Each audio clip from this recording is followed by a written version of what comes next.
Viadei est un peu sorti d'un processus où, après presque 20 ans au Québec, cette passion de pouvoir reproduire encore tout ça, la pression montait. C'était une cocotte minute en moi. Et puis à un moment donné, j'ai traversé une phase de vie où j'avais juste besoin de renouer avec l'essence de qui j'étais. Et donc, tout d'un coup, je suis allé chez un éleveur à Sorel, visiter justement mon chien qui était en garde, en pension chez elle en ce moment. Et quand je suis revenu, je me rappelle sur la route, j'ai appelé mon ami Johan et je lui ai dit, je peux pas continuer comme ça, il faut que je retourne à l'élevage. Et c'est parti comme ça. Euh, et quelques mois après, j'ai rencontré une femme qui est coach en vie. Et elle m'avait posé une question. C'est une amie que je connaissais très bien, mais ça faisait longtemps que je ne l'ai pas revue. On était allé prendre un café, elle m'a posé une question. Franz, qu'est-ce que tu ferais de ta vie si tu ne devais pas avoir de soucis pour vivre, gagner ta vie? Je dis, bah, je ferais l'élevage de berger allemand. Alors elle me dit, mais pourquoi tu ne le fais pas? Et donc, l'idée est partie comme ça. Bonjour, mon nom est Johan Bayard. J'ai 43 ans, 4 enfants et 3 chiens. J'ai choisi le berger allemand parce que, en fait, je dirais, une fois que tu as touché au berger allemand, tu n'iras plus jamais vers aucune race. C'est une race intelligente. Bon, comme un chien intelligent. Un chien n'est pas intelligent. Un chien est juste une prédisposition naturelle. Mais on peut dire que c'est une race intelligente parce que sa prédisposition naturelle à apprendre est extrêmement élevée. D'ailleurs, c'est la seule race au monde, je dis bien au monde, qui peut faire tous les métiers. Chien guide aveugle, Le militaire, chien de police, la surveillance du territoire, détection de drogue, la recherche des personnes qui sont perdues. guide de moutons, Ça peut être aussi un chien de maison, d'appartement. tous les métiers. C'est la seule race qui est capable de faire tout ça. Bien entendu, dans une portée, pas tous les individus ont une prédisposition naturelle pour ça. Le travail de l'éleveur, c'est justement d'identifier les individus qui ont la personnalité pour faire tel type de travail. D'accord? C'est une race qui a un fort attachement à l'humain.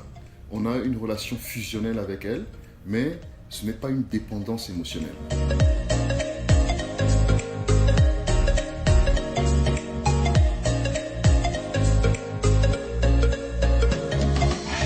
L'élevage canin, à mon avis, pour moi, est un travail ingrat. Aussi passionnant que c'est un travail ingrat parce que, bien entendu, c'est un être vivant. Donc, ça veut dire beaucoup de nettoyage à faire. Ça, c'est la partie que personne n'aime. Je ne connais pas un seul éleveur qui aime cette partie. Mais, au-delà de cela, il y a d'abord avoir plusieurs chiens avec des personnalités différentes.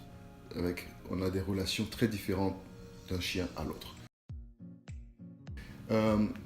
L'autre aspect de l'élevage canin, c'est que pour moi, la satisfaction que j'en tire à la fin de la journée, après toute la dureté du travail dont je parlais tantôt, c'est que je contribue à donner aux gens la chance d'avoir des bergers allemands, de faire l'expérience du bon et du beau berger allemand.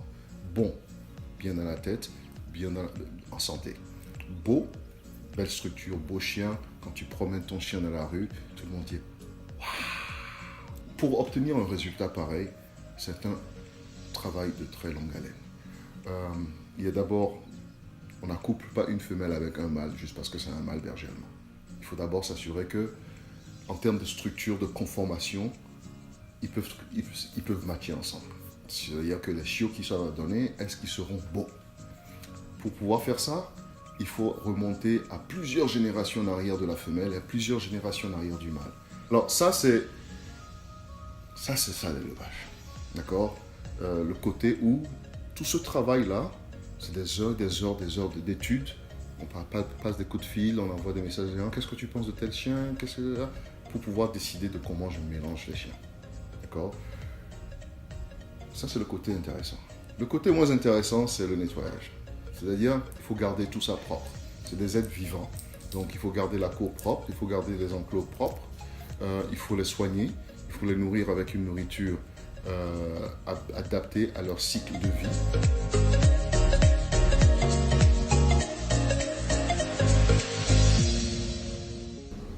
Le côté positif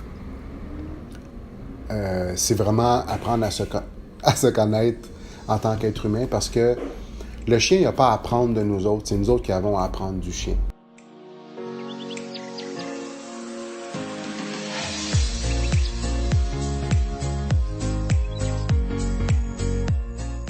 J'aimerais qu'à long terme, je puisse apporter cette culture de la qualité du berger allemand telle qu'on la connaît quand on va en Europe, telle qu'on la connaît quand on va dans certaines régions aux États-Unis où certains Américains commencent à connaître et à comprendre le bon berger allemand et sont prêts à payer le prix pour avoir un chien d'excellente qualité.